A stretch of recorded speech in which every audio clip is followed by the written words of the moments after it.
Fighting against injustice across Connecticut, Melissa in the Morning checks in with the Commission on Human Rights and Opportunities. Now on WICC 600 AM and 107.3 FM. Yes, welcome back to the show. Mike Roberts, who's here this morning. Hey, Mike, how are you? I'm doing well, Melissa. How are you? Doing fine, thank you. So actually, this entire week, we're doing coverage on our veterans and resources and support to them and for everything that they do for us and have done. And this is such a fitting topic, of course, ahead of Veterans Day. Veterans status protected in Connecticut. First of all, what does that mean, Mike, for people who may not be familiar with that? Yeah, veteran status specifically refers to folks who were either honorably discharged or received certain kinds of general or other than honorable discharges from the armed forces. And by armed forces, we mean, of course, the Army, Navy, Marine Corps, Coast Guard, and Air Force, any reserves of those branches, and Connecticut National Guard Service as well. Okay, so if you have veteran status here in Connecticut, that means you served our country, no matter how you were discharged, whatever the case may be, right? Am I getting that correct? Well, it's only certain kinds of discharges. So, for example, a dishonorable discharge would not qualify you for veteran status protection for not only our discrimination statutes, but a variety of other benefits.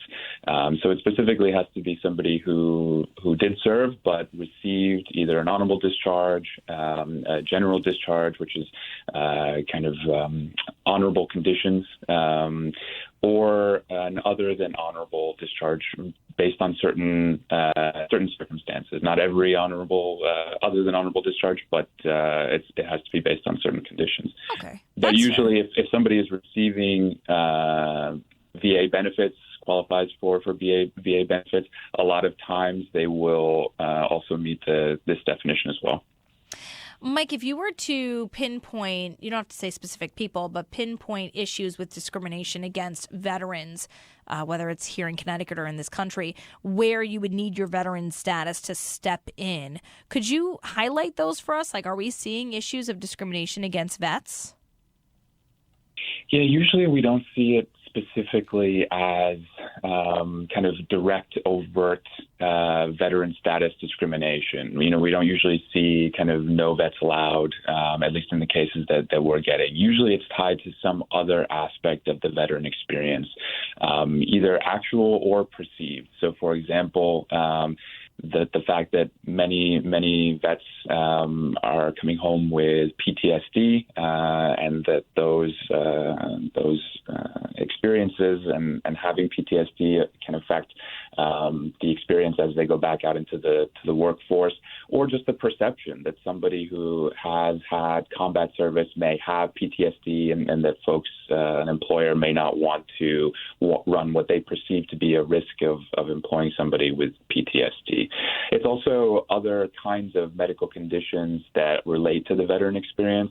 Increasingly, we see a lot of folks who served in either Vietnam or more recently who had exposure to burn pits, the Agent Orange exposure in Vietnam. There's a lot of health complications that are arising from that kind of exposure, and we're seeing more and more. There's more and more science that kind of is linking the experience that folks had being exposed to certain kinds of chemicals or environments to health conditions pretty directly. And so in some instances, those folks might need accommodations, or they might otherwise be being discriminated against based on those conditions. Those would usually amount to some kind of physical disability. And so it's, like I said, it's not often that we see a situation where somebody's being discriminated against specifically and overtly on the basis of veteran status, but it's a lot of things that are tied into the veteran experience that may be more overt. I see. That makes sense. And again, we're talking this morning to Mike Roberts, who's with the Commission on Human Rights and Opportunities. So is there anything, Mike, this morning, if we have somebody who's listening who is either an employer, for example, or even maybe a colleague of somebody who is a veteran, are there things that we should be thinking of, that we should be actively doing to be more inclusive and just be aware?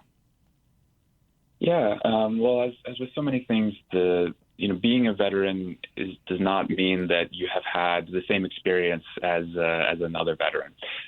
Every person is going to have had their own unique individual experience.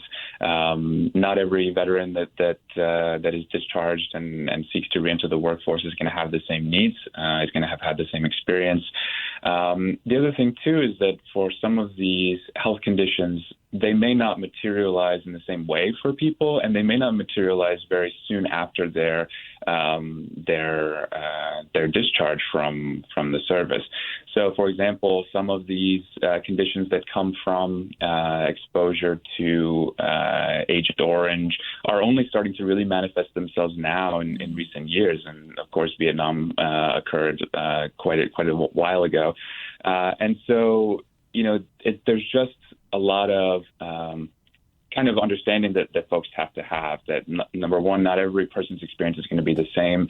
And number two, that the needs that they may have that arise out of their veteran status may not end, within a year of their coming back or even a decade of their coming back. It's going to be potentially a long-term kind of experience that they're going to have. And for that reason, it's important that we have protections in place, not just kind of the classic VA benefits or the GI Bill, but also to ensure that that going forward the person doesn't experience discrimination, or if they do, that there are remedies for that. Well, Mike Roberts, I really appreciate you addressing this on the air this morning, especially ahead of Veterans Day. And I thank you so much for your time and coming on WICC. Anytime, Melissa. All right. That is Mike Roberts with the Commission on Human Rights and Opportunities right here.